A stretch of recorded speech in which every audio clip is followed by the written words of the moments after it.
à la limite déception échec bi fan la nekk ak qu'est-ce qui a corrigé.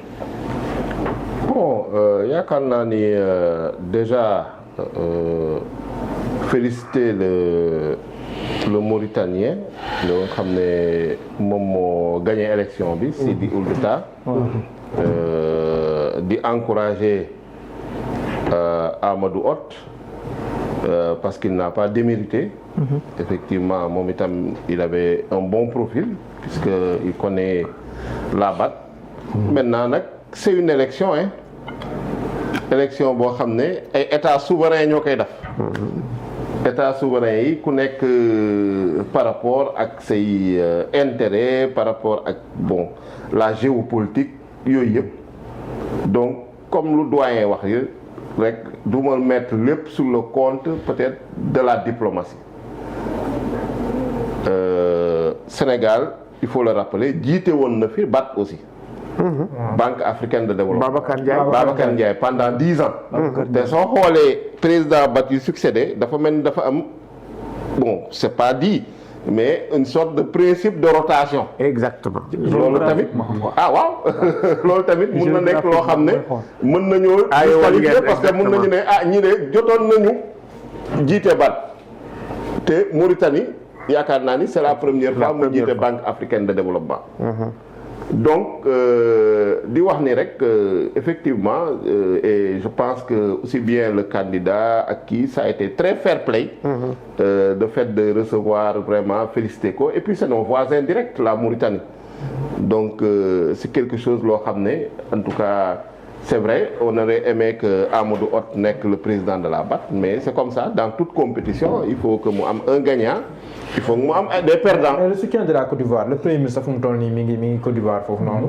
mais le soutien de la Côte d'Ivoire est-ce que loolu tamit war ñoo xalaat lool Côte d'Ivoire ñoo bokk UEMOA bokk CEDEAO et pourtant jotuñoo am son soutien jotuñoo am aussi soutien ay réew yu mel ni Mali donc loolu est-ce que ça n'interroge pas. Bon amuñu soutien Côte d'Ivoire mais on a le soutien du Gabon on a eu le soutien du Burkina Faso on a eu le soutien du Maroc bon suñu xoolee ñu soutenir la ñu xool ñu soutenir aussi.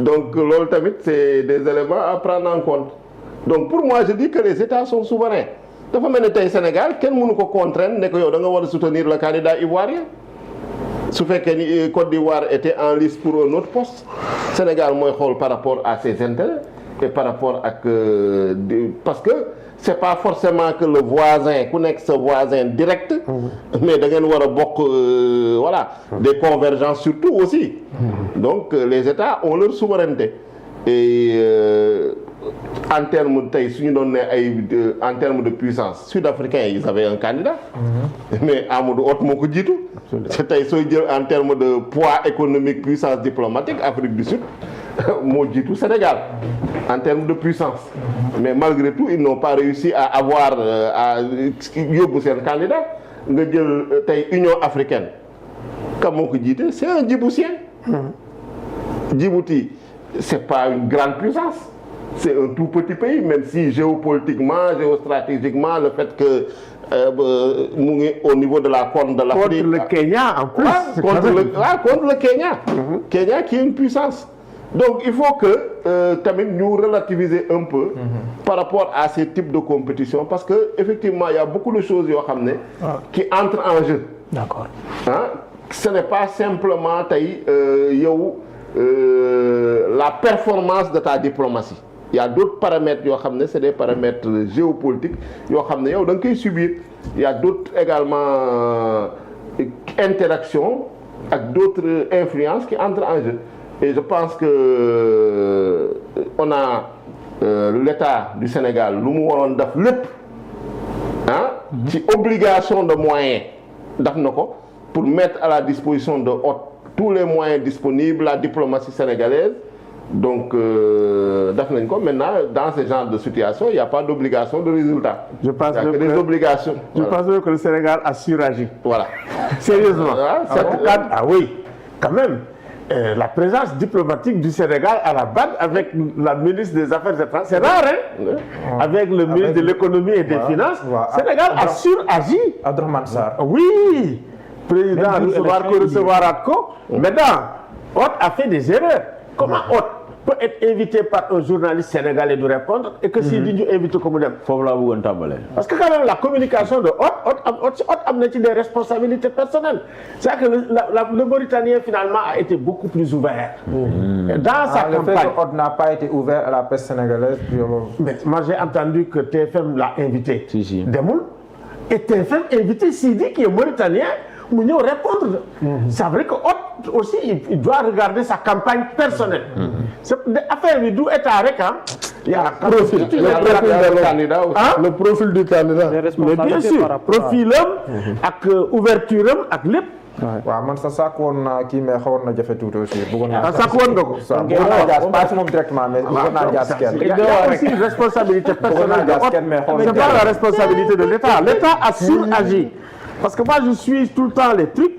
Mais ce que j'ai vu, mais attends, def nañ luñ mën a. Maintenant, moi je pense que aussi c'est une expérience, hein, c'est une bonne expérience. Il faut en tirer les leçons. L'échec capitaliser. Exactement. Capitaliser. Parce que c'est vrai que Sénégal gëj nañoo am di jiite parce qu'on a eu par exemple à l'époque Jacques Diouf à la FAO, on a eu Amadou Mahtar Mbow je pense à l'UNESCO, on a eu Babacar Ndiaye à la BAD. Donc yooyu il faut que ak yéen Augustin Senghor au niveau de la FIFA. Augustin Senghor demee wut noonu. nee na yéen tam yéen a ngi bëgg a cumuler ay kii. non xam nga soo ko bëggee tey je pense que am na loo xam ne c'est le candidat lui-même tey xam nga mënoo jël candidature Augustin Senghor nga bëgg ko teg sur le compte de l'État du Sénégal parce que bañ nañ sax ba dañu ne y a une indépendance des fédérations. waaw tey état su émissé woo ci kiiwu fédération ñu gisul fédération. waaw c'est vrai. Voilà donc y a le kii du candidat lui-même maintenant l'État ne vient qu'en appui qu'en support. D'accord. Donc tu peux pas Augustin par exemple par rapport à son échec tu l'imputes au ministère des Sports ça n'a pas de sens d'autant plus que on dit que FIFA dafa nekk loo xam ne c'est indépendant. nit ñi maintenant diplomatie lu mu mën mooy influencer renforcer mais il y a le mérite lui-même du candidat et le profil également du candidat. D'accord. Donc l'échec il est d'abord celui du candidat.